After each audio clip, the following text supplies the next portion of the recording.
Hi there. I'd like to bring attention to Jasmine Warrior Princess. The page is all one word. I'd really like you to take a look at the page and help this little girl truly get the support she needs. She really is a warrior princess. Thank you. Sound cool with. I ran out. Silly distractions and excuses. I ran out. Rules of fools ain't shit to do with. Overachieve when it's over. I sleep till then we kill shit. I hustle till I'm living up in Uncle Phil's crib. Chill kid, sometimes my deals be too much to deal with. It's the life, it's the life, it's the life. You're rolling with me, cause you're gonna see. Oh, there you go. West to the east, your stars are in me. Appreciate the time, man. How's the morning? It's the life that we chose and we lead. Good, man. How are you? Real good. You got my ass out of bed early. I had to hit the gym. I know you get up nice and early and get a workout, so I had to respect the game. Yeah. Make sure I was getting it in. Appreciate So, it. how was your workout? How are you feeling today? Feeling good, man. Feeling good. Ready to get the day started. Go hit the gym, work out a little bit, and then go take care of some business. As usual, man. And yeah, it's an honor, dude. And for people that don't know, you're not just, you've been around. It's not like you've ever left, right? So, three-time kickboxing Yeah. champ, and you've been around, bro. It's you've been quite a long way, especially being alongside your father's fight camps and moving out here and just making the jump out here, the switch from soccer. So I got to commend you from taking that, because it's a lot of people might think it's just super easy for you to, and I'm sure you've had this conversation many times, just super easy for you to enter the sport, but it's you that has to do the work at the end of the day. 100%. 100%. I mean, nothing. When people say it's like, oh, it's in his DNA. It's like it's like it's what's the specific word to use? It's like in genes, but no, man. I thought I was bad just like anyone else. I had to learn every step of the way. There was even a point that at the beginning of the whole thing, my dad didn't even want to be involved. He was like, bro, you got to get better a little bit first. You got to have a base before you could even understand what I'm about to teach, what I have to teach you. So if you don't have that base, it's basically knowledge that you're not going to understand what to do with. To work hard, go after it to learn what it had to offer me. And then it's a gratifying feeling, man, when you can have like conversation with my father. Like he comes up to me and then he asks me advice, not like a son, really like both man into the sport. Like he respects every step of every step that I went through to get to the place that I am today, and then he respects that as an equal. He doesn't try to sell me or it's like a mutual conversation. He asks me what I think generally, and then I give him like an honest answer of what I think. That as far as fights, that as far as like fatherhood, because I just became a father myself and things like that. So I really respect my dad, and I enjoy my time being with him. It sounds like he's doing it the exact proper way, as obviously he would, as the known as one of the greatest of all time. I'm sure you've heard that as well, an endless amount of times, but I'm sure it doesn't get tiring with the accomplishments and what it's brought to the family, and the legacy of future generations for your family, because you're obviously you'll pass that. Not even if your kin doesn't go into the sport, just the knowledge of what martial arts brings you, the combination of mind, body, and soul, how it gives you that inner peace. I don't think there's anything, and it sounds cliche, but I don't think there's really anything that can soothe the mind more than a solid workout, especially doing martial arts. 100%. Yeah, 100%, man. I agree. So you've been through, and like people might think like maybe they patted him up on his way up through fighting, but you've faced adversity. You've faced. It looks like watching your fights, it seems like every single one you fought was a heavy pressure fighter, a really heavy pressure fighter. And you fought back with pressure as well, creating angles like your dad said in between rounds, just settle down, relax, make sure, stay technical like you are, stay the technician. But when you turn it up, Mm-hmm. it's really awesome to see you turn that up, because you see that switch flip right away and your combinations fly, and it's out of this world watching your Muay Thai, watching your kickboxing. It was cool to see your elusive movement translate in boxing, and your how you had balls in there. Honestly, just right off the bat, you had balls in a pro boxing match. And especially too, they broke records on that show. A lot of eyes, a lot of pressure. You're down in the corner, So hats off to you, man, for that performance because you looked crispy in there. I appreciate it, man. I appreciate it. Yeah, man. Coming from kickboxing, I had to make those, like you were saying, like knowing how to turn up the pressure. That's just because like coming from the Brazilian fighting schools, like you go to Brazil, it's like all of those guys in there, they're pressure fighters, bro. It's like so you get like guys like I think there's only a few. Like it's a handful of guys that you could say that had that flow movement. And I'll give you two names right now. It was my dad and Lyoto Machida was those two guys that I seen that had that fluidity into the movement. Like I got to spar Lyoto a few times and see him inspire my dad, and it's a very calm sparring match. It's not like, oh, we're trying to take. They don't get me wrong, they go hard, but things being done with precision and with calmness. Like you see them moving, I wish I could explain it into words, but it's something very calm, and then like they're in control of every single movement. So those two guys, for me, it was like kind of like what I wanted to bring into my game. Had just being able to be calm under the storm, like they could whatever type of pressure they bring, you got to stay calm and look for those counters. So I just became more of that type of fighter. So even starting going to Manny Robles' gym, when I started my first sparring sessions, it was tough because I wanted to sit on the ropes and learning how I usually do in kickboxing, but in kickboxing I have more weapons like that. And Muay Thai too, I fought Muay Thai, so I could use my elbows, I could use my knees, I could clinch. And then being in a boxing gym, like I just had to block those shots. And like when it's like 10 punches coming at you at once, I mean, some of those leak through. So, like I had to learn how to adjust that and know how to move off the ropes. And I think I did that pretty good in the fight. There's like, if you watch the fight, there's like two moments where the guy put pressure on me and I literally pivoted my way out of there, and then they just counter right away. So just adjusting those things was pretty cool to me, man. Can't wait for the next one. Oh, 100%, dude. And there was a single point where he came at you, and he had a lot of balls too coming at you too. He was really full of himself, thinking he was going to take you out, take out the son of the spider. And there's a single point later on in the second half of the fight where you moved left into the left corner. You hit him with a left, and he stopped, and he knew what was going on. And you're kind of all of a sudden he really started respecting all your feints. But prior to that, he was really, really heavy pressured, and even when you were against the ropes too. Like you said, just your slight pivots. And going back to the fluidity with Lyoto Machida and your father as well, it's few and far between. And the only one that I can really recognize that fluidity that's maybe even slightly close is Cyril Gane's movement. Especially prior to his fight between John Jones. John Jones. John Jones. That's how quick that went by. Yeah. First round, first 2 minutes. Yeah. But prior to that, light on his feet, stays on the balls of the feet, hands low, really, really fluid. And I was really crazy. When I saw his debut, I knew it. I was like, he's going to fight John. This is going to be the mega fight. And that comeback, return, the heavyweight, man, he just made it look easy. It was incredible. So, I'm excited for his next fights too. But back to boxing, man, that Hollywood fight night, dude, that was money. That card was insane, man. You guys are putting on excellent shows. Man, the shout out to 360 Promotion, Tom Loeffler, and the UFC Fightpass, because they putting it on, man. Those fights were packed. They were action packed, man. They were really good. The Umar fight, and then the main event, the Omar and then the Dunn fight, that was a tough fight, man. That was great to see that. Shout out to both of them too, man. They put it on. 100%, man. Even Gloria, man, opened up the card with a war too, man. Just nonstop. They put it on, man. Yeah, those girls were at it too. They did, man. Yeah, and no, it's exciting, especially how he sets up the card, man. He gets all local fighters. He gets national talent. He gets international talent. Umar Bekov. Seeing you guys, it's exciting, man. I'm coming into LA in July, or no, in June 9th. I'll be there for Callum's fight. So I'll. June, yeah, my brother's fighting June 9th too, so that's gonna be good. We'll see each other there too. Hell yeah, man. I'm gonna be bringing the camera, but I'm also gonna be there for some fight. I'm bringing my pops too, so I'm really excited. Let's do it. Nice. Hell yeah. Bro.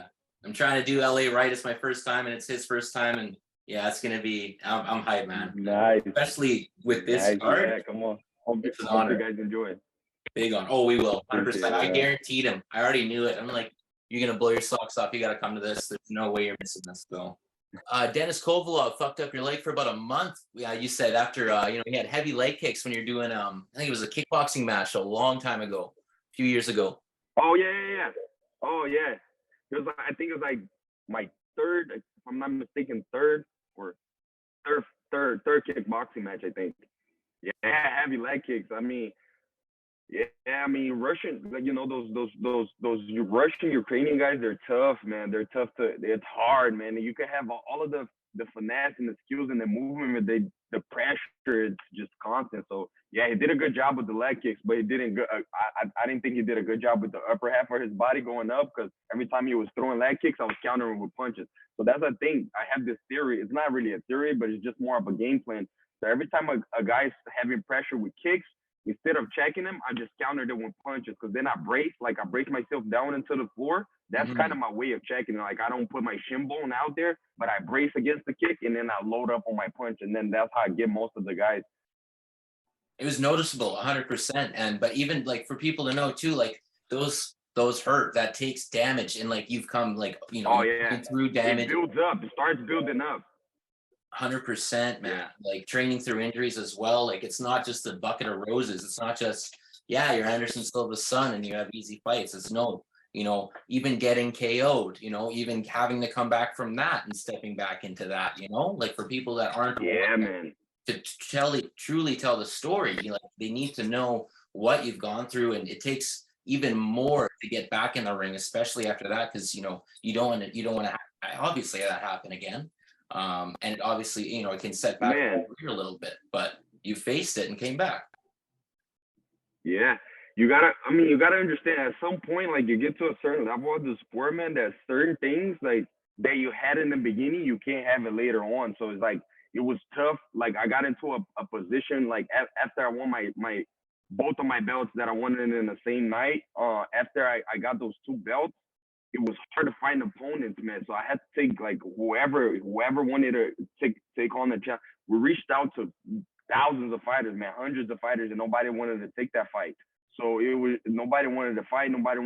So I was just like in the gym working like crazy, and then no opponent. So it was just like, man, where do we go from here? So whoever like decided, like, after from that point on, after I had those belts, man, it was just like everyone was a tough challenge, So it was kind of hard to kind of like pace my way of who am I gonna fight. I didn't get to choose much. Whoever wanted to take on the challenge, I wanted to fight. I was training. I had to fight, And you always like gave thanks to your opponent too, and respect and all that right away, and even to the fans too. Like you'd ask the promoter, like, give me the mic, and you would right off the bat, you even apologized.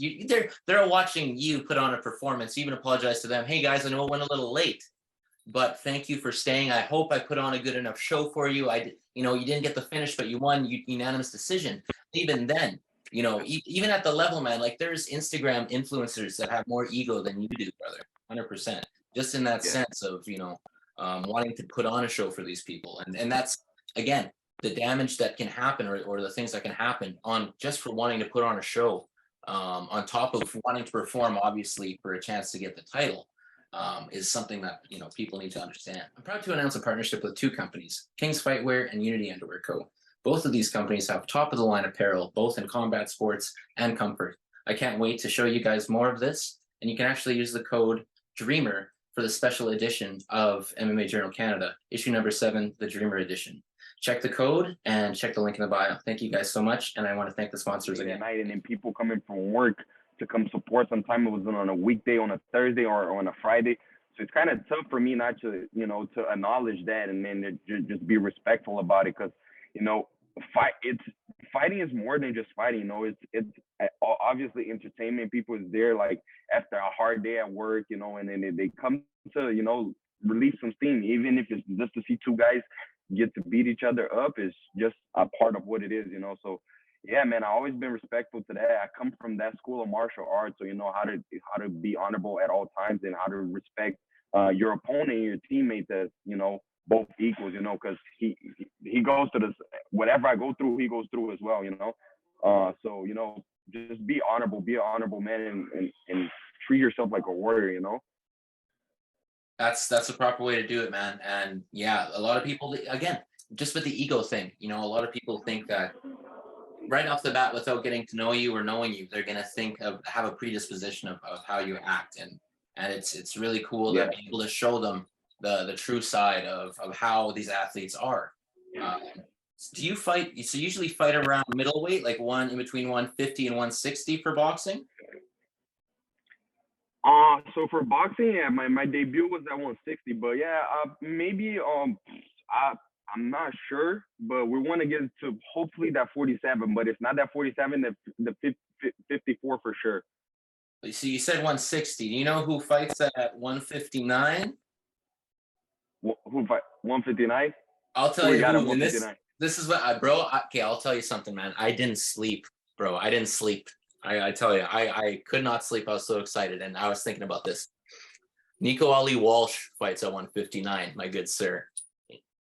Oh, nice. Yeah. He's a middleweight. Yeah. Legendary would that be, man? You guys are young. He's 22, 23 right now.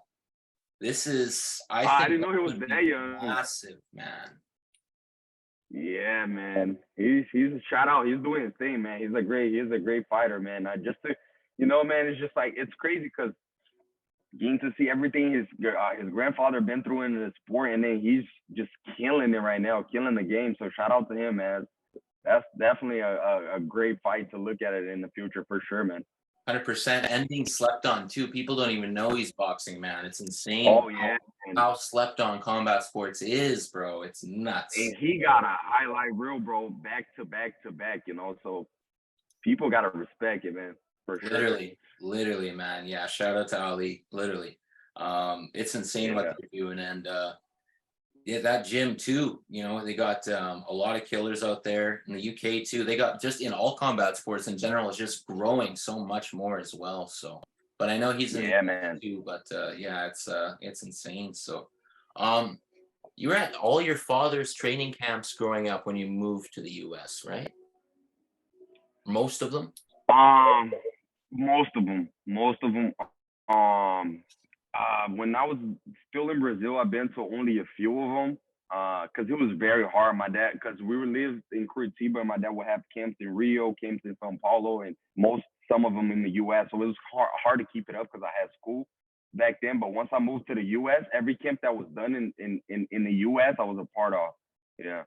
Man. So against Israel Adesanya, I was in that camp.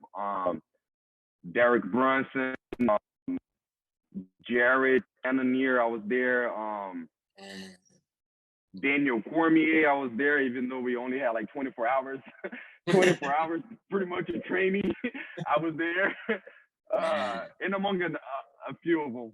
That's beautiful. And that just, you know, adds to fuel, I guess. You know, whenever you're tired in the gym, be like, man, I grew up around this. I got something to build on here.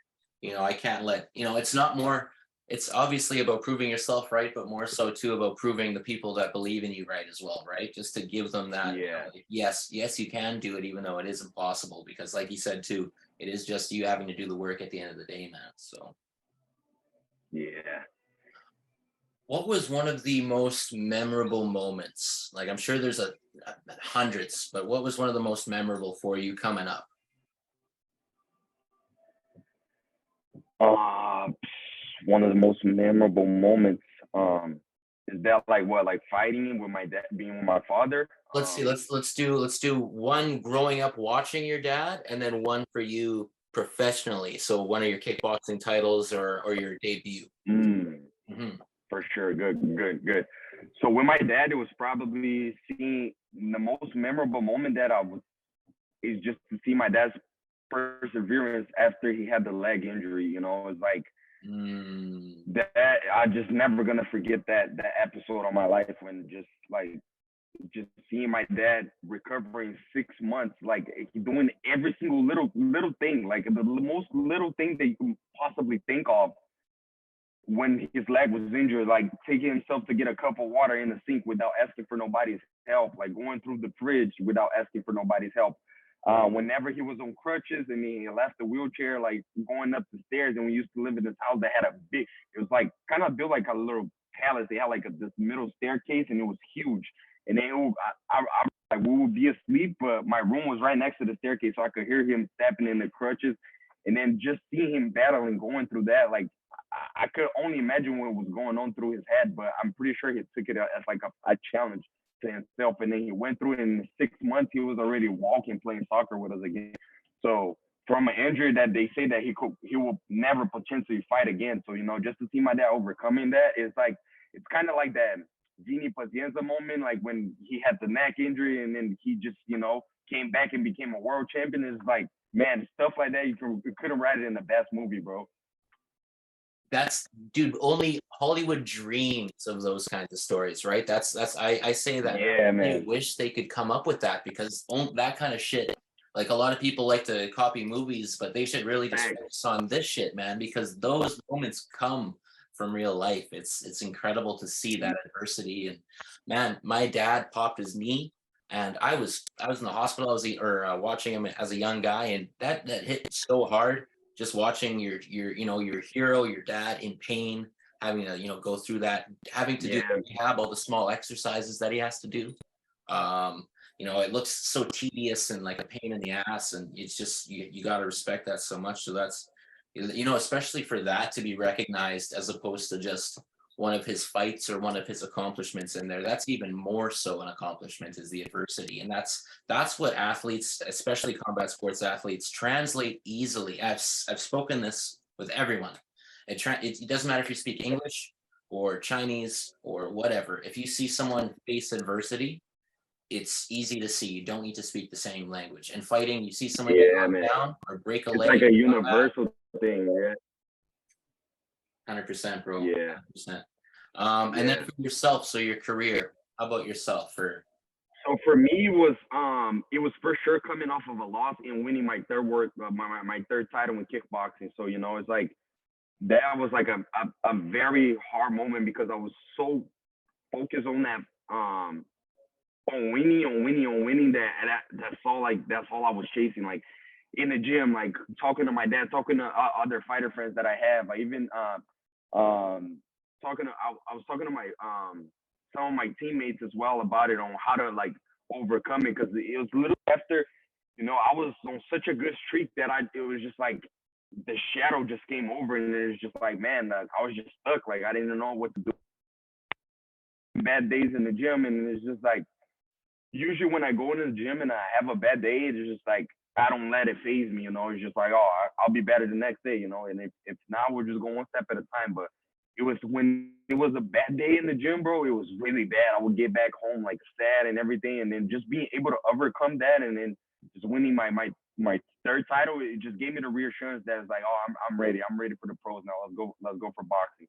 And then that was the moment for me, man. That's the moment that it clicked. That was like, oh no, everybody's gonna go through it. And then even talking to my dad about it, because my dad obviously been through the same thing, you know. So it's just like, the only advice that he took, that he gave me, was pretty plain and simple. It's just like, when you're going up there by yourself. So, you know, it's just like, whatever you go through right now, make sure that you deal with it yourself, you know, because a lot of people's gonna say things that you did right or wrong, but only you will know, because you're the one that was up there. So, you know, it's just like, if you look at it, at that fight, I was highly trained. I moved up, like up into the second when that spinning back fist happened. I was just like, I was moving super sharp. It was just like, I threw a step back off a right hand and just kept my left hand low, and it cost me the fight. So and then the good thing, I'm so glad that happened, because once you make those type of mistakes, you will never make it again.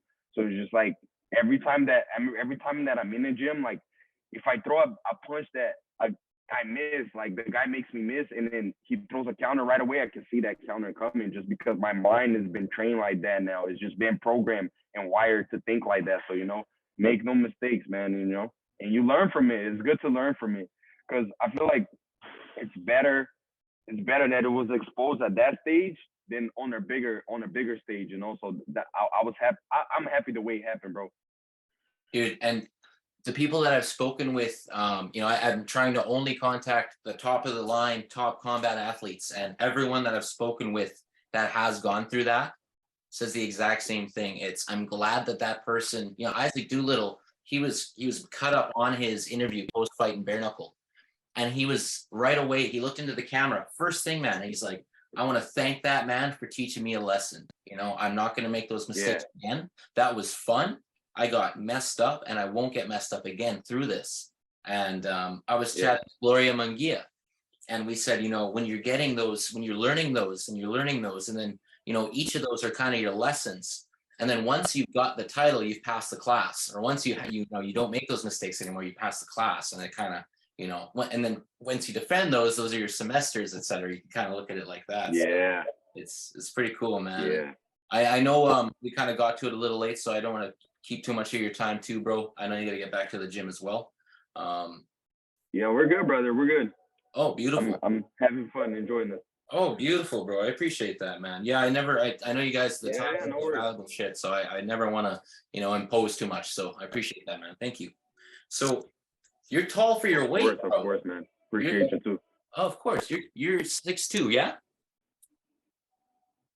Yeah, 6'2", man. 6'2".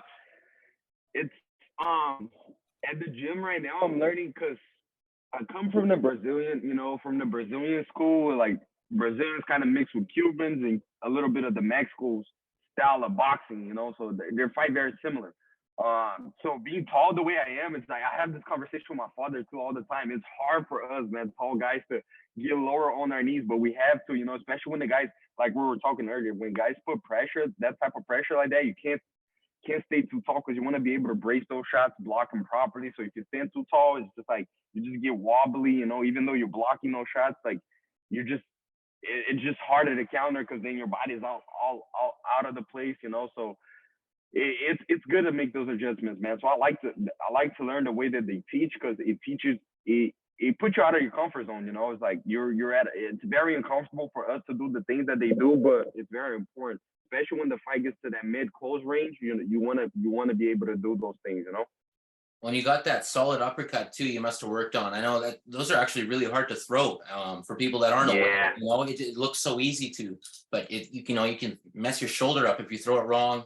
You can really expose yourself if you take the time wrong, and if you don't feint or set it up properly. If you open it too much, exactly. Yeah, but it just pays off so well to cut through that middle guard, man, and break that guard. Hey, it's one of my favorite. Yeah, one of the shots we were going for, obviously, you know, fighting home for that right hand. So I remember there was a time in the fight when the dude was very tough, by the way. Like I don't know if it was like the adjustment to the weight, me at 160, maybe I wasn't, because he looked a lot bigger than me. So that's probably what went in his advantage. But I remember he was measuring me, like he stuck his left hand out, and then because he was switching stances a lot, and that threw me off a lot too. Like, because I usually used to the guys in the kickboxing, but in the boxing gym, like I was just fighting guys at a normal stance. There wasn't really switching.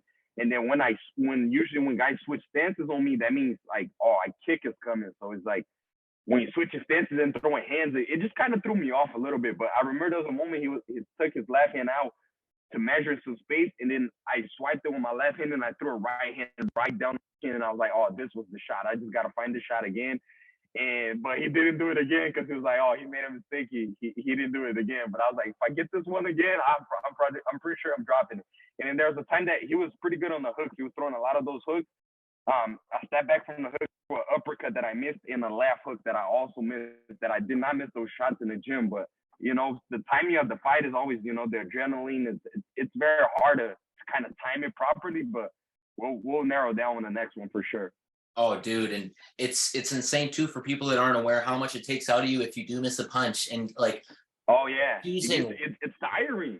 It's tiring, man. Missing punches is tiring, man. Choosing when to commit, man. Like, you know, you feint, and you jab, and then all of a sudden, and you go, and if you miss that first one, it almost takes it out of you, not only your energy, but also like out of your soul. You're like, shit, okay, readjust.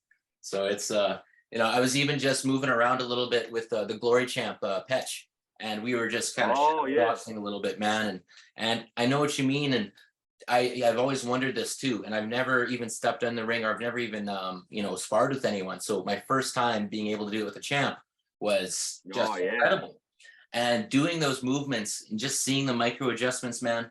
So I kind of planned out what I was going to do. I was going to hit him with like a triple jab, kind of do a roll up, and he already knew what was going on. He hit me 3 already, hit me 1, like down exactly where I was going. And he saw that I was already going for a spinning back elbow. He threw it first, and just all these little tiny little things. It was so amazing to see. It's crazy. Once guys are at that level, man. Patch, I used to teach at this gym, and we had a Super Bowl seminar, and then I watched the video later because I was in Brazil at the time, but I watched him sparring with the guys at the gym, and then there's tough guys that used to be in that gym that I train at. Christos Giagos was there, some of those guys like UFC, like some guys from back in the day, so yeah, seeing Super Bowl, like just moving with those guys and those guys trying to hit him, and then he's just like the timing that they have to make adjustments to evade shots, and like Thai fighters specifically, man, they're so elusive. It's tricky, man. It's tricky. So every time I spar with those Thai guys, man, I always make sure that I'm at the best, keeping my distance, because I know they could flip up anytime, man. When they throw those head kicks and they just move the whole upper body back and then just counter with the kick. It's crazy, man. It's crazy. So those the reflexes are no joke. If you ever come up in Vancouver, man, I got you. Come train at come train with Petch, bro, because they opened a gym here, Muay Thai Academy. I would love to, man. I would love to get back to the roots, man. Yeah, man. I always pay respect to the sport. Oh, bro, he's in fight camp right now. It's war mode over there. I'm gonna go over there soon. There's a couple Muay Thai guys there right now. The light heavyweight WBC champ Dylan Meager. There's also a couple other Muay Thai guys there too. Yeah. Some killers, bro. Jake Lee, Peacock, the Muay Thai fighter. Yeah, he's there as well. So all 3 of them were there yesterday, and then of course the head coach Adrian Sheed, who's been at Tiger Muay Thai. And AKA, he ran the Muay Thai programs there. So he opened the gym with Petch, and they're trying to train some killers out of there, man. So it's exciting. Yeah, man. Sounds pretty heavy packed, man. When you get a team like that, when it's like, just guys that are on the top of their game constantly pushing you, bro, there's no way you just don't get good. It's just like, it pushes you to evolve. It's just like, it puts you in a comfort zone. You go to the gym not knowing what's the next move. It's like, oh, who I got to fight today? Or it's like, what's going on? So it's a good feeling, man. It's a good feeling. It definitely takes you to that next level for sure, bro. It is, man. Are you aware of French Montana? Do you ever listen to him at all? Coke Boys? Oh, yeah. Yeah, so DJ Drama on one of the mixtapes. Harry Fraud's a DJ as well. And this just instantly came, but it reminds me, it was like DJ Drama was saying that, that's a deadly combination. That's a deadly combination, bro. Like, it doesn't get more, you combine those killers with that knowledge, it's game over. Game over. So. Yeah, man. Oh, that's dope. Yeah, he'll be on later tonight too. So we're talking to a bunch of motherfuckers here, man. I'm really excited, and again, I really appreciate having you, man, because this is. Yeah, man. I told you I got you, bro. I just had to get together, find a little time, but I told you I got you, bro. Anytime, man. It's all love. I appreciate that, man. Yeah. So you did you say you got a date for your next fight, or was it your brother? You're saying that's June. So my brother's gonna be in that June 9th card with Callum and those guys. We're still looking for opponents as far as like that, but as far as we know, we're most likely like 97% on that card as well. I want to fight with my brother, but I just got other plans going on. So we might be at a day later on in the month. So it's good, I still get to train with my brother. I always like to push him in the camp because Khalil is like a little newer than what I am into the sport, because he was like very serious into soccer. He didn't take it as serious as I was. So him coming from that sport, there's a lot that he still needs to learn. So, and me being, that's just big brother talk. I just want to make sure that he's doing his thing. That everything is being done right. That he's in his best shape possible. Because I had way more experience being on my dad's camp more than my brother. So it's like, I feel like right now my dad's traveling, so if my dad's not here to help us, I feel like that's my responsibility, it's my duty to help my little brother out, so I just got to make sure he's doing things right and to get that victory, Well, and like you said too, so you can talk to him as well, like an athlete to athlete too, just like your dad did with you. Yeah. So, yeah, of course. Yeah, it's all about that respect, because when you dumb it down, or if you go light, you're just disrespecting the sport. You're wasting time. Yeah. If there's, and again, you want to be not wasting a single ounce of time in this sport. This is serious shit, especially chasing the title. There's, you know, you got guys like David Goggins, not that he's chasing the title, but you got guys like that. Oh yeah. They're out there screaming, you know, shout out to Freezy with Bones, man. Like that guy too. His story, man, just inspirational as hell, dude. Nothing. And yeah. So Bro, it's like this, man. When it's like, my dad tells me that all of the time. It's like, don't ever overlook no opponent, because, you know, you never know what the guy was resolved, what he went through, what he's going through, what he's fighting for, you know, you know, so you always got to be ready to match that resolve. So when you're going up there, you got to make sure you're prepared, man. It's just like, you can't have no doubt in yourself. You got to trust the best of your abilities, trust your team. That's very important too. It's just like, you know, I met so many guys that could have been at the next level of fighting, but they were so stuck in being like, oh man, he doesn't really know what he's saying. Oh, you're telling me this advice, but that's not how I fight. Because one thing is you going up there, but our coaches are seeing stuff down there, like being in the corner, that we don't see. So it's all a mutual thing, man. It's like racing, right? When you're racing, when you're going on an F1 race, it's not just the guy controlling the car. There's a whole team in the back giving him information. When he needs to overdo his laps, come refuel the car, gotta do maintenance. It's the same thing, bro. It's just, so it's pretty much a team sport. I mean, you do get to fight by yourself, but it's a team-based sport, man. You got to trust your team for sure. That's how I see it, you know.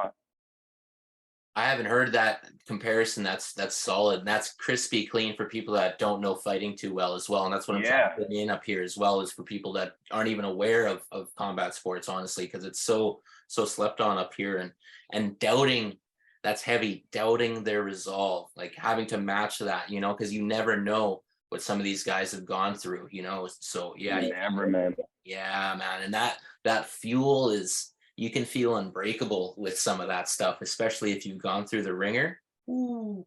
It's man. It's a dangerous thing, man. It's a dangerous feeling, because once you get to you get that level of resolve, man, it's like nothing can stop you, you know. So it's just like you gotta. It's like, I hear a lot of Mike Tyson, man, and then you hear Mike, you know, when he talked about it on the podcast about how, like, you know, how dangerous it could get once you're like, you become that type of man, you know. So you got to be able to have balance and control at all times. So that's why I have no words, man. Like, it's just like, I'm so fortunate to have a guy like my dad, man, and right under, like, you know, in the same team as me, and then just giving me advice. Because if it wasn't for guys like him, man, I just probably would have lost it. Just would have been another knucklehead just trying to, you know, brawl my soul and my way into the ring, you know. And then just having a guy just to compose me, keeping me in my toes, and then just being an honorable dude is just like, that's a gratifying feeling that you can't put a price on that, you know. Yeah, especially with, you know, it Mike Tyson even as well. He got to a point too where he was sick of himself, didn't like the fame, you know, none of that stuff. Yeah, man. So if you're not doing it properly, and he even said too, you know, you have to be balanced. You have to give thanks. You have to, you know, how he conducted himself as well. He wasn't proud of that. And, you know, with that pressure that you have on you at such a young age, with the title that you have at that age too, right? So yeah, man, that's not it's a heavy burden to have at such a young age. It's like the world is in your hands, and at that point, so it's like what do you do? It's just like you're a kid, you know. It's just like crazy. It is, man. I'm gonna send you a thing here. I only got the 40-minute time limit for the recording, so if you're down to keep going, I'll send you another one. But if not, we can cut it off, bro. It's totally up to you, bro. For sure, man. Yeah. Okay, I'll send you another link here. Yeah. We'll keep her going. Fuck yeah, bro. That's bro. I'm chilling right now, man. We're good. All right, I'll send that beauty. See, yeah, man. Never left. Like you said, man, after that win, bro, he never left. Exactly. So, this is one of the most exciting stories in combat sports right now, too, that I slept on. Yeah. 100%. And slept on by the people in case. So I've had this conversation too, where true combat sports fans are yourself, athletes, coaches, people involved in the gyms, people that do the media. Besides that, it seems the main population of the fans are just there for an Instagram picture, to be there for the event, to take an Instagram photo or something along those lines, you know. Even MMA journalism, meet the media, man. So if you're aware of Muay Thai and that stuff, you must be aware of one championship. Oh, of course. So John Haggerty just won the belt from Nongo the other night. I was gonna talk about that. Shout out to John Haggerty, man. There's that. For people that don't know too, like, he watched Nongo reign over Lumpini his whole life. You know, that was one of his idols. And then to grow up and face him, it's kind of like Adesanya growing up and facing your father. My dad, yeah. And then it was different in how John finished Nongo in that sense, folded him, and all respect to Nongo, like incredible warrior, over 250 fights, gonna come back and get a fight again without a doubt.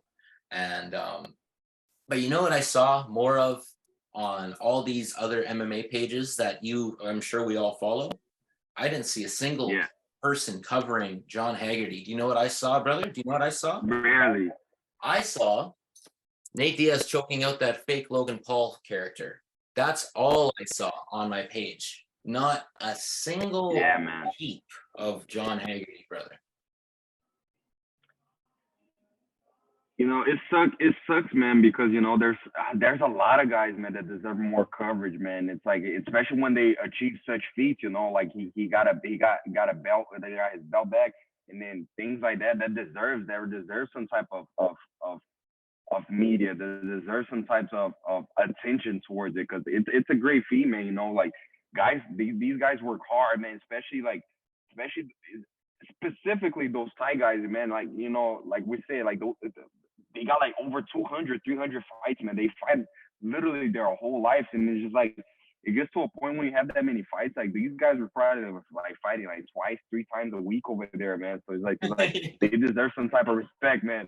They deserve it. You just can't ignore it. You just can't not acknowledge it, man. Those guys deserve their respect, their flowers, man. So it's just like, that was one of the reasons why, after my fight, and it was because it was my dad's birthday, of course, too, that I was like, I'm gonna be the first one. It's just like, doesn't matter if you guys Hall of Fame or whatever. It's just like, I gotta give him his flowers while he's still here. So it's just like, everything worked out perfectly on my pro debut. His birthday is just like, here, take your flowers, man, because you deserve that. You deserve that. You put it on for the sport.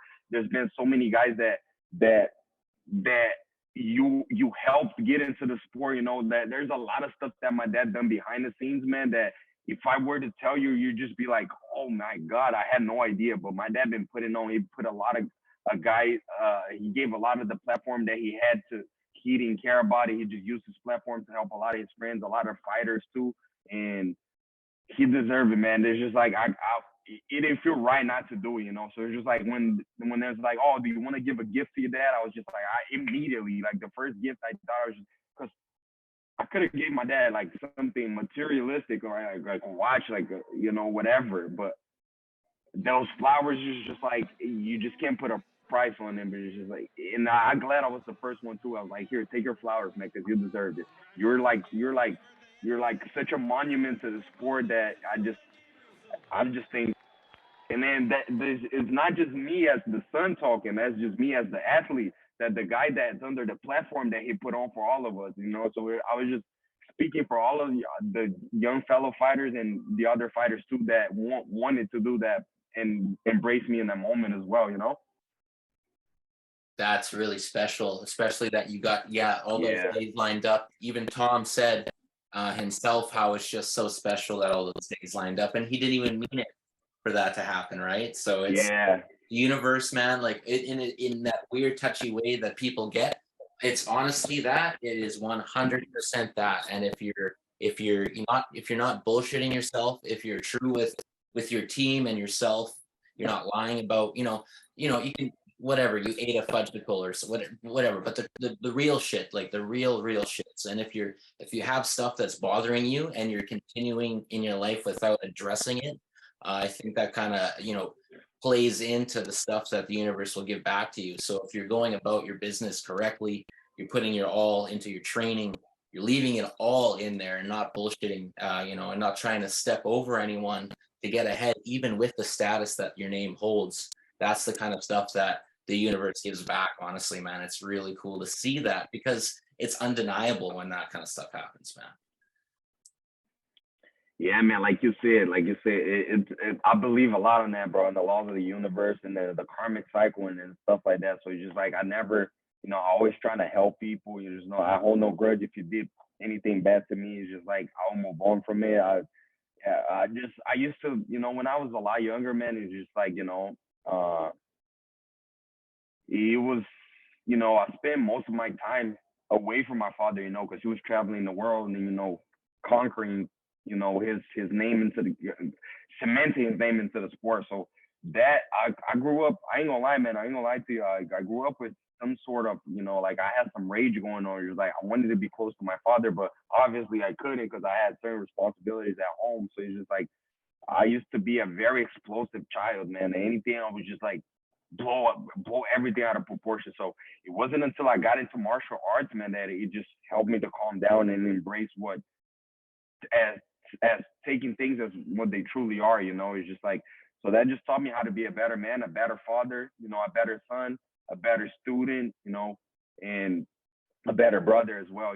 So you can't, bro, if you're doing things just for the wrong reason, it's just not gonna happen. That's not how the universe works, man. You just gotta see what you are, look at yourself and acknowledge what you see, whether it's that something bad or good. You just gotta know how to embrace it and know how to control it and take the next step as one step at a time. It's just like, because I see a lot of people, like I was telling you earlier, man, a lot of people that had the same opportunity that I have, but they just couldn't hold it because they're just too focused on the next thing and focused on the next man. I've seen guys in the gym, some guys in the gym usually are different place in fighting where they make a lot of money, and the next guy is not on there, so they start arguing with the coach why things are not happening to me the way it's happening for him, while it's not happening for you, because one has been doing it for a long time, and one has been putting in more works. But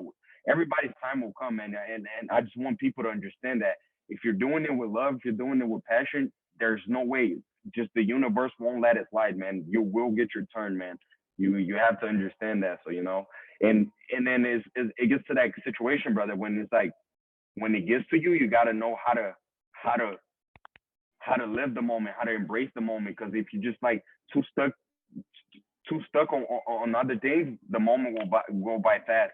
And I've seen a lot of that. I've seen a lot of people lose their moment just because they're too focused on different things, man.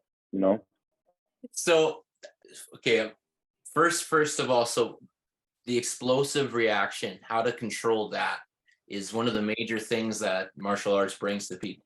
And that's one of the major things that heals a lot of relationships. Like you said, even, at the end there, you said better brother too, right? Like even that is important, not blowing up on your brother, not, even just, it's so, what's one of the most popular things you see is people honking in traffic, or today I saw this guy, and et cetera, and just focusing on complaining or focusing on a negative thing, a key point, and letting that rule their day and the next day and sometimes the week. Last week this guy cut me off. You should have saw it. I told him off, right? Like, so getting into man, you hear those stories all the time, bro. And so it's like that last generation and a couple of the past, that it's kind of like been ingrained into them, and it's like, I see younger guys like yourself and other guys as well, and I try to do it myself, where you recognize those habits and you try and break them, and you're like, you don't need to be like that. And so, like you said too, growing up, I relate to just the explosive side of that as well. Small things just setting you off, just could be the stupidest thing, and it takes a lot of reserve to be able to step outside yourself and look at it. And one of the best things that personally I've tried to practice is just zoom out from my location and look at the earth, in my mind, just show how small I am, and then zoom out as far as I can possibly think, because we're literally that's a great way of doing it, bro. Yeah, because you got to think about it too. Yeah, go ahead, brother, go ahead. No, just quickly on the traffic, if you're honking in traffic, and you can stop and be like, I'm on a floating rock, Like I'm on a floating rock. Like Yeah. You got to think about it too, man. It's just like that's like a never-ending cycle, man. So it's just like it takes a person that steps outside of the box to think that if the power that they have, to end that cycle of hate, that cycle of rage, So it's just like I was saying, imagine if you just like if I never change my ways, and then I'm that person full of rage, and like I'm raging about little things, and then my son is looking at me every day, and then that's gonna be embedded onto him, and then my grandson, and then my great grandson, and then that becomes a never ending cycle, a never ending cycle. So it's just like you have to be. It takes a real person to think about like the power that they have. It's just like if you cut that and it ends in my generation, this is gonna stop here. From now on, we're gonna do things that we're gonna be better. We're gonna learn how to be a better man, and then how to cut that off, and then just move on from there. And then that's what happens. It's just like things like even with my dad, stuff that he did wrong, that he's just like my dad just like I grew up very strict, man. It's like when he not saying strict as far as freedom, but like very strict as far as discipline. My dad was, if my dad would send me to the store, it was like, oh, I need this type of tool. I will have to go to the store, and it's just like if I wouldn't come home until I find the tool, bro. It's just like because I know that he in his head what he's trying to do. He's sending me on a test that could have been anything. He's testing me. I know that there's a test, there's a lesson learned. So I would feel horrible coming back empty-handed. So it's just like even though I didn't have what he needed specifically, like I would bring something else. It's just like here. Or when I find it, I bring multiple. It's just like, oh, you asked me to bring this tool. Here's 5 of them. In case you lose it, we'll have other ones. So I always been trained. My mind has always been programmed like that. So it's just like that. Things like that I want to pass on to my generation, to my son, because it teaches discipline. It teaches how to solve problems, and in the world we live in, bro, full of problems. It's a great skill to have. especially with who is being looked up to nowadays. You look at who has the millions of followers nowadays, and you just shake your head, and that's just going back to if that that generation is stopped and changed, that kind of changes down the line. So this is exactly where that change happened. Yeah. And then going back to being humble, having humility, being able to handle the moment when it comes to you, and how it ruins some guys. You'll see that, and how they'll get jealous in the gym if they're they should be proud that their team is advancing. The term is enough for everyone to eat isn't spoken loudly enough. There is definitely more than enough for everyone to eat when you're doing it properly with the love. And just I wanted to bring this up because you'll find this funny, speaking about that humility in the moment, and just speaking. Obviously it's major for me to be speaking with you, but just to chop it up is it's no big deal. But just I was chatting with my dad prior, and like 10 minutes before, and I was just talking, and was like, yeah, no, just gonna be chatting with Gabriel here right away. And he was talking, and I said I was copying a Dave Chappelle skit. I was like, no, not right now, Dad. I'm rich. Not right now. I'm famous. I'm rich. Not right now. And just like in a total joking manner, and how some folks would truly, oh, I'm having my moment. This is it. No, and that's not how anyone should look at it when they have their moment. It's use that time to share and spread whatever kind of knowledge they have, and also for yourself too, with the status that, like I said, comes with the name, to be able to be an example, not fall into the trap of living an easy life.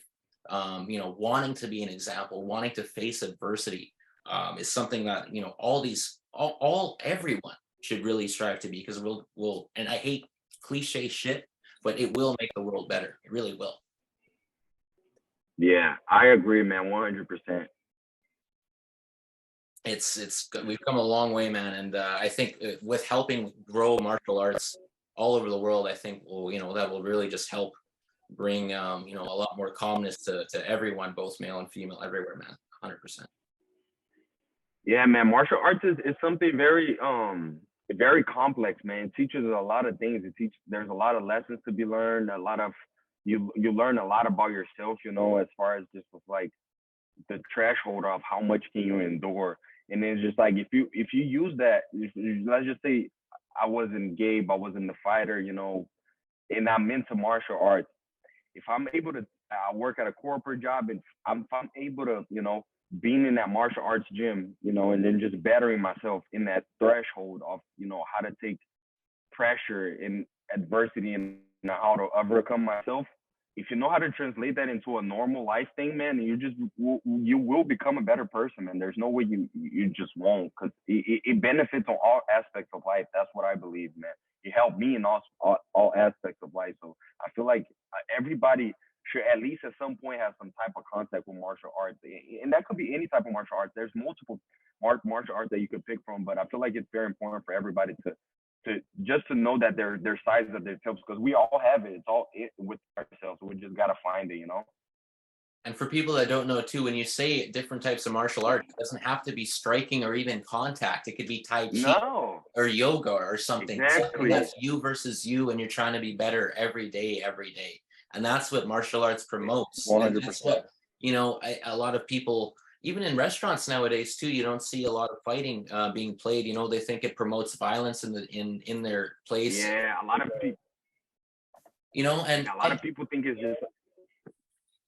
yeah, no, Yeah, go ahead. they'll come in and, you know, just break habit, and what they'll have is a big group of martial arts fans that are respectful in their establishment. It's ridiculous. Yeah, yeah. A lot of people see it, you know, especially it's like a lot of older people, you know, they just see it like it's just blood being shed and it's violence. But even in that, there's a lesson to be learned, man. It's just like if you're just like step outside of that shell that you have, that egocentric shell that you got that people have, and then just trying to learn that the guys are in there literally bleeding to provide for their families, to bring some opportunity back into. Some guys are fighting for multiple reasons. Some people fight for people that's not even related to their family, for a bigger cause, to help somebody. Like I know people that literally fought for like charitable reasons, you know, and it's just like sometimes we just, you know, there's their way, the athlete's way of trying to make the world a better place, you know. It's just like some guys are just, you know, just some guys are being able to fund things, you know, like create a charity. Some guys just know is just literally being a warrior and fighting for a cause, you know. So that needs to be respected as well. That's how I see it, you know. There's a lot of people in combat sports too that are involved with charities, involved with helping other people as well, because everyone that comes into the combat sports world is looking for some kind of guidance, some kind of help, you know, some kind of next step to get to that next place, whether it be them being a better person, you know, in their weight and how they live their life, in their health, or up here, or in their soul, or whatever it may be. And that's definitely that part. I become the man that I try to in the sport and outside of the sport, is like that's probably gonna be my main thing, man. Just helping people out, because I feel like, you know, the world we live in, you know, you see it in the street every time. You know, there's so much people that could use the help, you know. So it's just like just being able to help a lot of people like that is just like one of my dreams, you know. It's just like I worked at a fancy island yacht club when I was cooking a couple of years ago. And there's this town that was a rich boating town.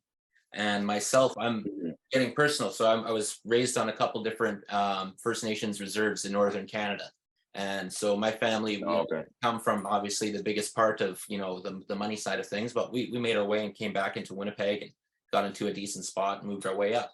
And so coming into that city and working at this fancy establishment, I would take the boat in and we'd go do grocery shopping. And the streets, you know, the city was about 5,000 people. And the streets, you'd see, I don't know, 2 dozen, 3 dozen homeless people regularly.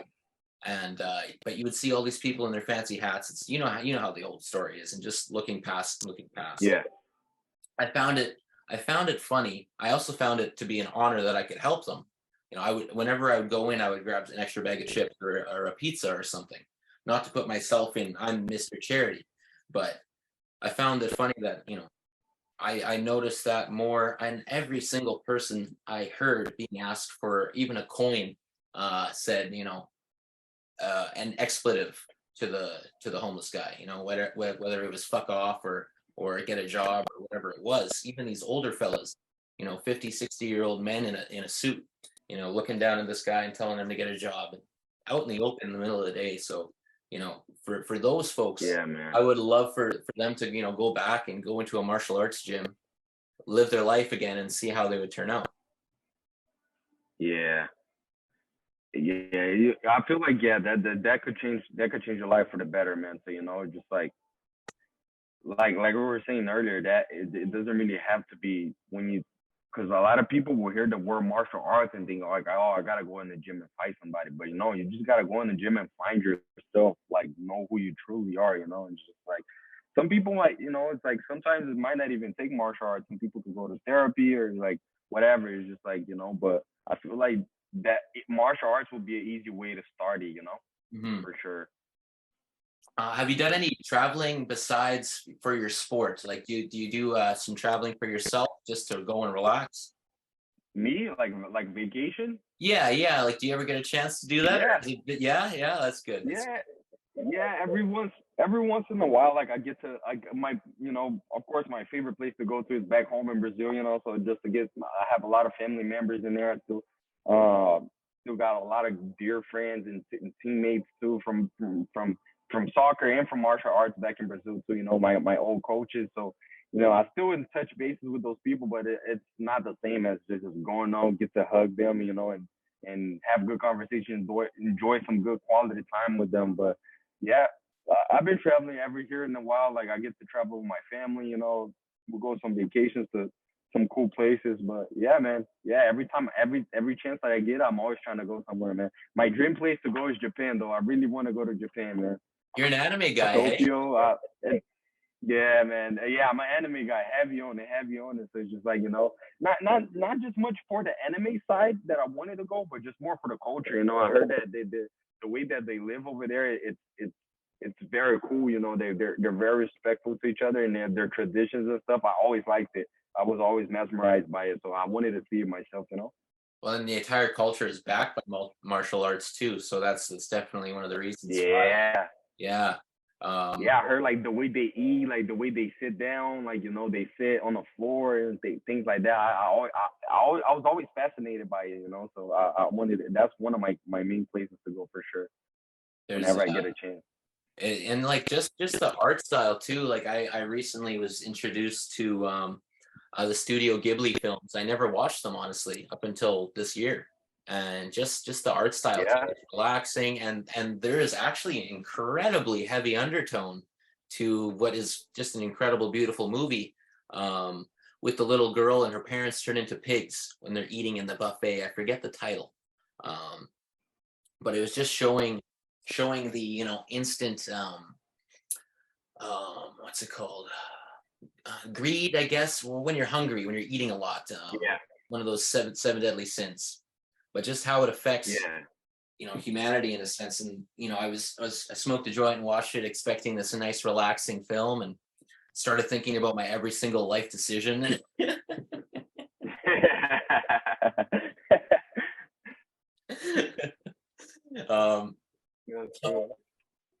What's your favorite anime? Are you a Dragon Ball Z guy? If you were to go to and just go throw something on, or Naruto, bro, it's gotta be Naruto. There's a few, man. I'm not a guy that just watch the mainstream stuff. Man, if I were to put a number of all of the animes I watch, it's probably over 100, bro. I watch all of those. I watch those, even those little ones that only has one season and then the company just discontinues. Like I always watch those, you know. So I got back into One Piece. I restarted it actually yesterday. I restarted it because I was like 300 episodes deep, but because I have this friend, one of my homeboys, Max, we went to school together, and he's the one that put me on. And he was telling me this theory that happens in the show that I was like, wait, did I miss? What happened that I missed that? And it's just like, I went back. I was like, I'm gonna restart the whole One Piece series again. So I just, you know, one day at a time. I know it's gonna take me now forever to get to that 300 that I was, but they're like 700, 800 episodes deep. So, and it took me like about like almost a year and a half to get to that 300. But I was like, I'm gonna just do it again, you know. My guilty pleasure is Yu-Gi-Oh, bro. I think I restart it like every year. I restart Yu-Gi-Oh. Dude, Yu-Gi-Oh is sick. The other day, because my dad, if you look it up, and like my dad has a crazy addiction, bro. He's addicted to collectibles, like GI Joe figures, like Ultraman, like Bro, my Thundercats. dad Like is he's GI dude, Joes. bro. My dad, you talk to bro. That's when I gave him the flowers. I had two options in my head. I'm gonna either give him a GI Joe figure, or I'm gonna give him some flowers. But I was like, The I whole just world could see the flowers. flowers. They wouldn't know the GI Joe, man. Oh my goodness. I know they wouldn't know. That would have been an inside joke. But I was like, I still gave him the GI Joe after though, so that's cool. Yeah, he's heavy on it, bro. He has this room in my house. Like you could look it up. He probably like did a video or two. He usually, because my dad was doing like when the pandemic happened, he was doing a lot of live streaming in video games. So there's a room, bro. My dad got like 8,000 action figures in there across the room. It's crazy. It's ridiculous. So yeah, man, it's just like it's just a part of our culture, It's just like I always been on it, just being with my dad. We're like a lot of the Gundam figures, like those robot figures. So I always been onto that, So Bionicles and stuff, cool. man. My dad, he was coming man. from school, bro, and there was a store. It's closed now. Shout out BJ Super Toy Sales, bro. This is back in like 2004. 9 years old. We'd get off and I was living with my mom, so he'd drive across the city. And then he would drive to the opposite end of the city to go to the stores, 40 minutes each way. So he would do 160 minutes of driving to take us to BJ Super Toy. And he would do this 3 times a week because they would drop new GI Joes that they had. They had some like distributor that they would get old ones from. And he was on it, bro. So yeah, I remember by the end of it, it was just a suitcase full. And then it's funny that you say that your dad did YouTube because, bro, when my dad had his next son, when he turned about 4 or 5 years old, he started a YouTube page, did the same thing, and ran through all his highly collectible, all the most expensive ones, the OG ones, the like ultra rare. Yeah. Oh man. If you ever want to give my dad if you ever meet him, like you want to, make sure he's gonna like you, just give him an action figure, bro. Especially a GI Joe. We went to this. It was super far from my house, so it was like an hour and a half drive. We went to this toy. It's a convention thing that they have. It's like a warehouse, and it's like a bunch of people selling different type of collectibles. And dude, I usually see my dad happy, but when he's in that environment, bro, it's like a kid. It was literally like a child. Like the way he talks, even his demeanor, bro, it changes. Like his demeanor changes, bro. The way he talks, like he's super happy. Yeah, he's like dancing around, jumping around. So it's super cool, man, to see like that he embraced that side of himself, because my dad growing up in the conditions he never had the opportunity to have, the stuff that he likes, So you're just like, now that he's at a better position, he makes sure that he enjoys his time and the hard work that he put in, So I respect that for sure.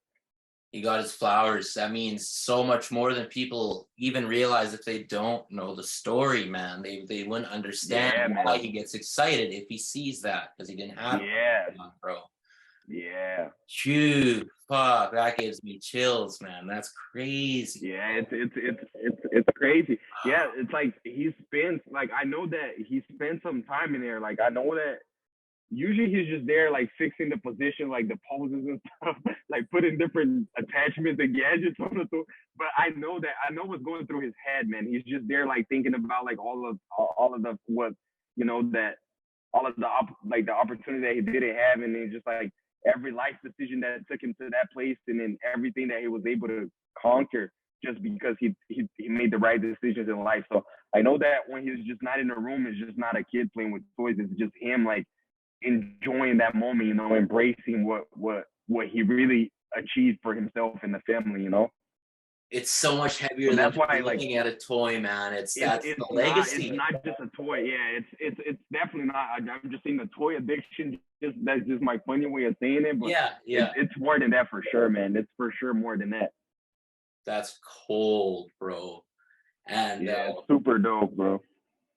On a side note, GI Joe did excellent, man. I was so into like all the little designs and even how they did the guns, the small little guns, how they had them. Yeah, they're tiny, man. They're tiny, and it's cool because he puts it in. He organizes like the guns, the swords, the grenades, the rocket launchers, everything in little boxes. So everything is super organized. My dad is a very organized man, bro. He's very disciplined. So that translates into all aspects of life.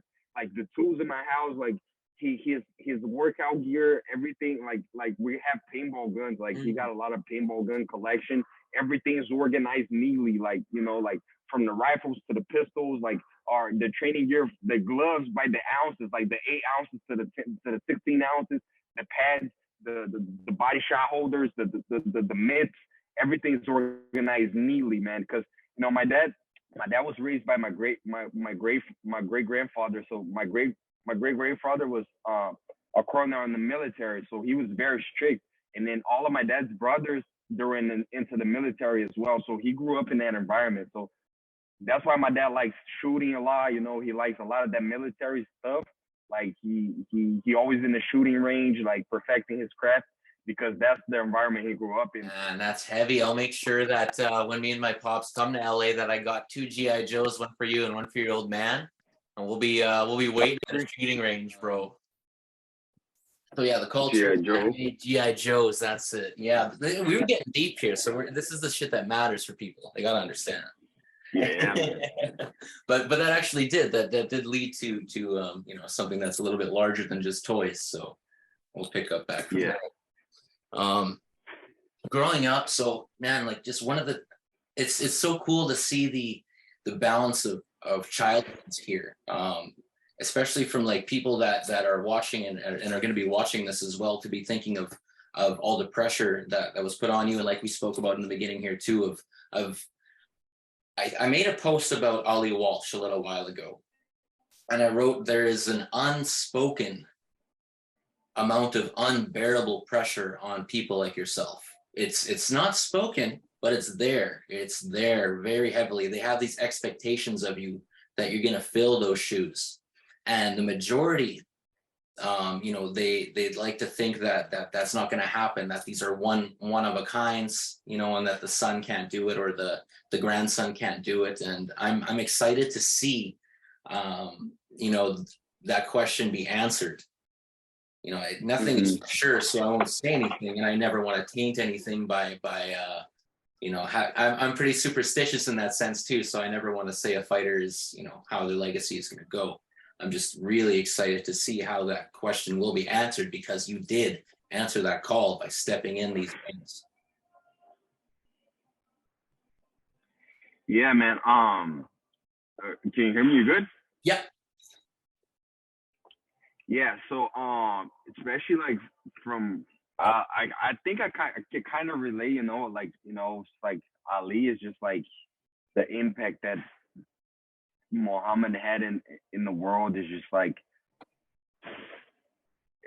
it's hard, man, because once you, because it was beyond boxing, man. It's beyond boxing. You could ask people that it's not even boxing related, and then they understand the impact that the man had in the sport. So he touched people's heart with the sport, but in a different way. It's just like, so to overcome, I don't feel like that's something that could just overcome it.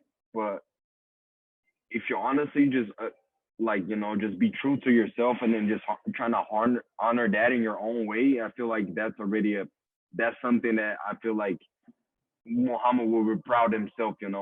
Just like, you're not trying to fill him, because I feel like, I don't know that that's a question for you to ask my father, or to ask, you could have asked Muhammad. But I think the grandfather or the father never see their son taking the same exact steps. They want to see their sons overcoming and being a better version of themselves. It's just like, they don't want to see you're filling in the same shoes. So that's one of the reasons why I wanted to do boxing specifically too, because still a sport, still a combat sport, but I'm chasing it with my own terms, with what my dad taught me. It's just not, because it could have been, I think, easier to me, just like, just go fight MMA, but it's one of those things. It's just like, I feel like exactly. I feel like the impact that my dad had in the sport is something that I wouldn't even like to touch it or being compared next to. You know, it's just like that's for him himself. You know, let me take my skills, let me take what my dad taught me and trying to go into a different sport and trying to reach that same impact in a different manner. You know, so that's how I see it. You know, so I'm pretty sure Nico is probably the same way. He thinks the same way. He doesn't really trying to fulfill his dad's shoes, his granddad's shoes, but trying to have his own mark in the world as well, you know? He's taking his time too, and he's doing it right. And I think you know, how you're doing this Yeah. as well is a very, it's an honorable choice. It really is, because it could have been a lot easier to go the MMA route and learn every single tactic that your father has. Yeah. Yeah, that's why I wanted to do kickboxing. I wanted to do Muay Thai. I mean, I do train jiu-jitsu. I'm a second degree blue belt in jiu-jitsu, so I do know the ground stuff. I train a little bit of everything, man. So, you know, it's just like yeah, it's just like my dad has this saying. It's just like it doesn't really. It's like translation from Portuguese, but it says anywhere, any moment. You know, that's literally the literal translation of that quote. So it's just like you have to be ready for whatever. You never know what the next day may bring. So I just train a little bit of everything. It's just like just because I never know. You know, it's just like I wanted to build this foundation in boxing where if there is an opportunity to fight MMA in the future and make it a bigger thing than just me fighting MMA, it's just like I can get the best guy at the time in MMA and challenge that guy. I feel like it will be something more honorable to do than just, you know, trying to alternate in between sports back and forth, because you wanna focus on one thing at a time. If you focus on too many things, it just doesn't happen like that, you know. So that's how I see it. That's exciting, especially that door is open. Even if you are boxing, that you could on the line that opponent Will came, always be open. that you're ready for that. Your father, by the way, too, with him being ready all the time, you know, going in boxing against Tito Ortiz, bro. Tito Ortiz, I mean, the fight against Julio, man, when we went to Mexico, it's just like even against Jake, you know, it's just even against Jake, straight up, like just being ready, man, being ready. So, being ready, man. Like his Wing Chun is especially with that knockout on Tito, that was all Wing Chun. That's what that was. That was amazing. Yeah, that was insane, to be honest. I wasn't on that. I wasn't in that one because I was training in camp for my fight, but I couldn't go. My brother went, and yeah, man, my dad is just like, it's different aspects of martial arts. He always trains everything, and we've been doing a lot of that Wing Chun stuff lately. It's a thing that it's like a high risk to I won't say low reward, because it's very unorthodox. And my dad, you know, he's a naturally right-handed, but to fight, he fights at softball. But my dad is not a softball in real life. That's just a fight. He literally trained himself to be a softball fighter. So his jab hand, if it switches to orthodox, is like a right hand. They're both equally heavy, because I spar my dad, so I could give you that reassurance of that. So he literally, my dad, it was around 2004, 2000. I think it was around 2003, 2004 when my dad moved to Bahia and started training with Luis Doria. He was actually an orthodox Muay Thai fighter, but he started training boxing. So my dad was like, my dad's coach was like, we're gonna switch you into softball. And I could only imagine how chaotic that was, because when I try to hit softball in the gym, and it's just terrible. The angles are off. So, you know, it's just like, to be able to see my dad and, you know, knowing that he conquered that, you know, he has that skill. He's a softball fighter.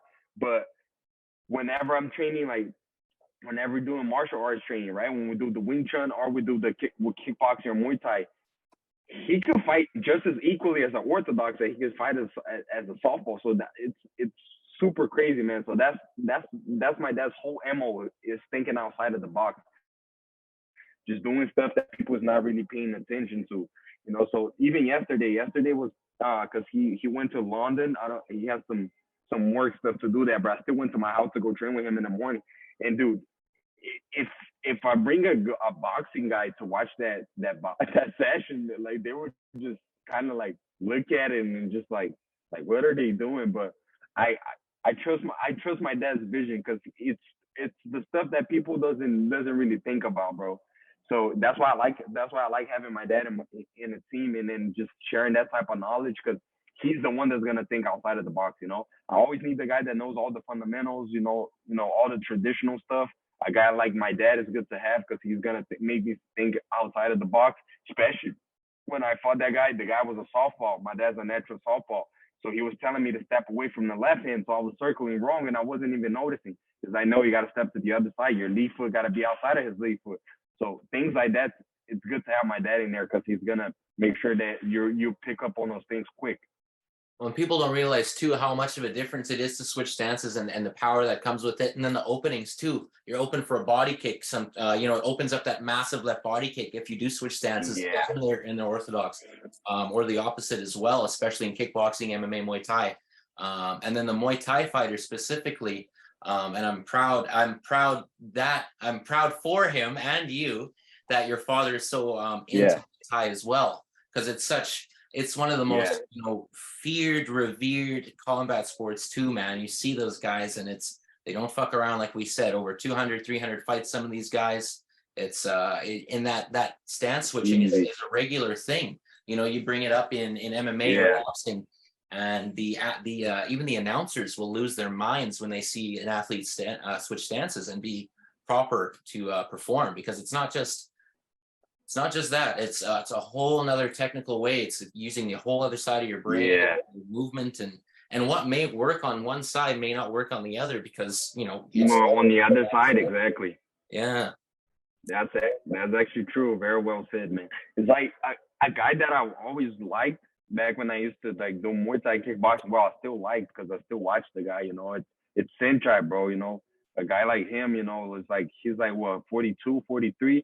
Has like 300 fights, bro, and it's just like how he dominates both stances, how he's just as lethal on his right as he is on his left. He dominates. You don't understand, even me from playing soccer, man, how hard it is to kick with both legs. My brother's a little better. My brother, he kicks he's a lefty, but he's pretty decent with his right too. So that takes it. It's just the angles, like the way you see things on your right side or your eye. You don't see it in the left, bro. It's like if you pick up, let's just say something you need to aim, like you go to a shooting range and you have a gun, right? Trying to hold the gun with your non-dominant hand. It's exactly, dude. It's off. It's off. Everything is off. So it's super weird to aim. So once you control that, man, it's just like, it's like you're the complete fighter. The complete fighter is the guy that's able to fight in both stances, in my opinion. It dominates both sides of his body, the left and the right. Both stances, off balance, getting back up, being able to clear the head right away. It's funny, I spoke with Regan Erso, the one championship Muay Thai and kickboxing champion. And I think of him, he got knocked down in a fight. He got a knee to the face in the second round. And he stood right back up and he was good. And he was right back into the fight. And it's funny how we spoke about how fighting translates, because now if I have a phone call where I'm getting heated, if I bump my toe, anything where that kind of like instant rage comes from, I think of taking a knee to the face and then having to get up and pretend I'm good, So I'm like, yo, shut up, bitch. I didn't take a knee to the face, I'm good. Just fuck it, whatever. And then do my stupid universe thing. And in that sense, it's like you have those two combined. Okay, fucking, what, kill me, fuck it, whatever, I'm done, I'm here, so it's, and going back to the stance thing and with kicks, I've honestly, I've practiced my, that wasn't like my full thing. You'll get to see that in real life. Of course, I have to say that, right? Of course you had to. Anyway, I have practiced my question mark kick, my push kicks, and, my wheel kick with my right side. At least probably 2,000 or 3,000 times, like dedicated for the past 3 years, at least a couple times a day. And then if I'm at the gym, I'm throwing 100 kicks. I spoke with Petch, and Petch, and we estimated through his, daily amounts, and I'm sure you can attest to this with how many strikes you throw, that he threw over 10 million left kicks just in training, 10 million. And that was on the lower side of estimating over his, 15 years of training and fighting. And yeah, man, I threw my first, I never threw a left roundhouse. And so I was like, you guys, I've never thrown a left roundhouse, and he's thrown it 10 million times. So let's see. It was just impeccable. But then it's cool to have that brain, man, because he said, oh, just use some momentum with your arms as you're going, switch the foot, and just these small things. And I threw one that had some smack to it, man. Yeah. I think like those switch kicks is like one thing, because it's easy to step on your right. Like for me as an orthodox, when you do the switch kick, to put all your weight in your right leg to kick with the left is easy. But when, like, if you're not, like, let's just say in your softball, to do that switch, if you don't really dominate that side, you're just gonna be off balance every time. So it's really tough, man. It's just like everything, we rely on the legs, right? So if we don't have good balance, we can't really stand, right? So it's just like, and then foot placement, like once you throw that kick, the kick that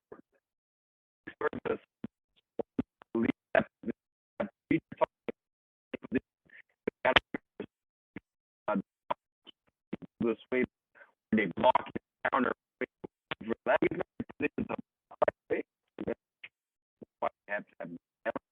and as well. And yeah, you can be opened up to just getting that mad shot, right? Like it's such a big movement with the kick. If you miss, you're fucked. It's very down fighter, especially me seeing all this motion. I already know what the we make a lot of my father doing. See a big one like this is like, oh, he's trying to move his head and like generating momentum. After that overlap, I learned how to move. Just like by switching here, so one leg is the front, one switch, that's part of it. So go by. So just using things that can circle around a little more. So, so that's when you gotta see it always mixed up. But the hands keep up here, they're not check kicks. Every time I threw a head, I was like, I'm sure it was like 8% successful. I didn't throw many of them because I'm a boxer, and then my kick fights. Every time I did that, I always mix the box with kickboxing. Any low kicks, man. So you got to outside the box. 100%, man. Yeah, that momentum being fucked up, and yeah, no, it's just going back to Sunshine too. It's small things too that people don't realize. There's a crew pot. Have you ever heard of crew pot? Does that name ring a bell at all? Yeah. So there's a video of him, and he's messing around. He's clinching with Sunshine, and he's like, one of the secrets to beating Sunshine is just not stopping, continuing forward pressure, push knees, push like forward push knees, not just a up knee, but actual push knees, like teep knees. Yeah. And just that pressure, and then again being able to switch momentum, feint the kicks, to be able to throw off, because it is such a big buildup. It's such a big buildup having to do. So yeah, the switch kicks are massive, and those take time forever, man. Absolutely. We're back to money. Okay, perfect.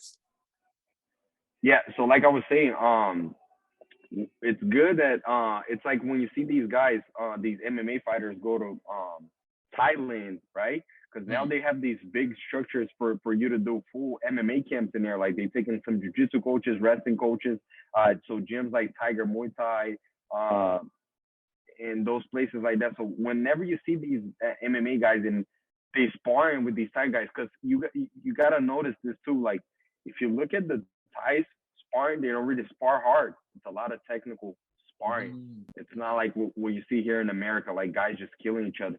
Everything they do is that's why they're able to last so long, and that's how they're able to compete so often, because they take care of their bodies. You know, they train hard. When you see they throwing those kicks, they spamming crazy, like they throwing kicks back to back to back.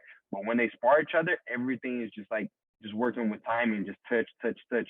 So that's why I feel like it's very important, and that's what I think it helps them improving with the time. So when you see these guys coming from America in there, and then just like throwing the kick, that's why like they're so agile in moving away from those kicks, like whether it's with the head, whether it's just blocking and checking, and even sweeping, things like that. That's just because the way they train, man. They have such a traditional training regimen that works for them, that they're just so used to that pace, bro.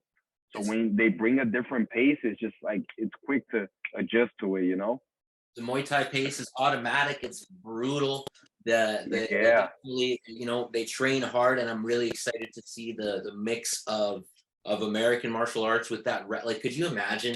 Could you imagine the Habib wrestling with the Brazilian Jiu-Jitsu and striking, and then Muay Thai, all that? Like, you get all those coaches, and then forming some super student with the body and mind of someone that isn't going to quit. You know, that's probably still another 10, 15, 20 years out to have all of those nations kind of combined properly, because we're kind of just seeming to just like mend together with Muay Thai. You're seeing more, even UFC fighters, they're surprised at how MMA or how Muay Thai, how strong Muay Thai fighters are. I know Matt Brown. Yeah, like guys like my good friend, like Khalil Roundtree, like that's one of my good friends. And after he made that transition, man, I think he just went back to Thailand again. And it's me personally, as a fighter, you know, I think that's the best decision he ever made in his career, because you see the way he fights now. You can see that Igor, he even switches into that Thai stance, and he kills them, man. When he starts spamming on the leg, those oblique kicks, the kicks that he's been throwing on lately, that you start adjusting your game over there, man, and you just get better. Because you got to think for a light heavyweight or a heavyweight guy to be able to do, because you go on to Thailand, there's not heavy guys. They're not heavy guys. So if they could train a heavy guy to do what the little guys do, man, it's just like, what are you doing? You know, it's like even going back to Cyril Gahn, it's like, when do you ever see that heavyweight bouncing like that? Just like, you don't see that, man. How do you even fight against that, you know? Because you don't see it. When you see heavyweights, you're thinking about like the OG Cain Velasquez type of, like, you know, like type of brawlers. It's like there's like, it's like Tyson Fury, when there's a 250 pound guy bouncing in front of you. What do you do, man? You know, it's like, it's crazy. So that's why I feel like it's important for those guys to start understanding the game like that, you know? And yeah, and just, you know, don't take the language barrier so seriously. Have a little bit more patience and actually take the time. Go learn from Rodtang. Go learn from Sanchai. Go learn from these guys. You know, Rodtang, Iron Man, you know, people that don't know him, that's one of the most well-known one championship fighters. Fought Demetrius Johnson in that mixed match. And that showed how good Demetrius was too, hey? How he won that against Rodtang too at his age. Yeah, First, man. You have to choke him out, though, because Demetrius, that Muay Thai striking, even Demetrius had trouble with. Even him said it, yeah. Like, even he said it, like, you know, because it's tough, man. They're those guys are like, bro, they're you know, they're over there kicking bricks and bamboo sticks and stuff like that, man. It's just like, you get what I'm saying? How do you compete against that? You know? Kicking trees down. Kicking bases or walls. I know, chopping trees with their shin bones, bro. It's like, it's crazy. It's insane, brother. Well, I got Cody climbed up here to be on it a little bit, so I do unfortunately have to actually let you go, my man. Yeah, man, it was a pleasure, man. I gotta get on going, so I gotta get started, get ready to train.